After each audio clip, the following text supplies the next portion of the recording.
que j'avais toujours voulu être avocat. J'avais ça en tête, en tout cas, depuis que j'avais 8 ou 9 ans. Donc tout d'un coup, me retrouver à mes 19 ans, me disant, bon, en fait, je suis paumé parce que je ne sais pas ce que je voudrais faire et j'ai jamais pris le temps de penser à une autre carrière. Donc bon, j'étais à Paris, j'étais un peu confus et c'est mes amis qui m'ont dit, écoute Santiago, ce qui te passionne le plus, c'est le fait de bien boire et de bien manger. Ce qui est plutôt rare pour des personnes de notre âge, pourquoi tu t'essayes pas à la cuisine? Tu cuisinais déjà un petit peu à ce moment-là? Même pour toi, comme ça? J'adorais manger, Okay. et bien boire quand je le pouvais, mais j'étais nul en cuisine. Je suis nul en cuisine, mais j'adore. C'est ça que j'ai envie de faire. J'adorais. Okay.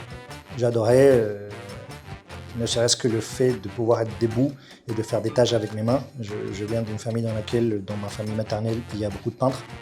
Donc du coup, j'ai toujours eu des aptitudes à travailler, à utiliser mes mains. Je suis quelqu'un, je me considère plutôt créatif. Et le fait de pouvoir enfin faire quelque chose qui était encouragé, contrairement à des études de droit dans lesquelles il faut être très sage et lire et étudier, en cuisine, c'était encouragé de travailler avec les mains, de se salir, d'essayer des choses.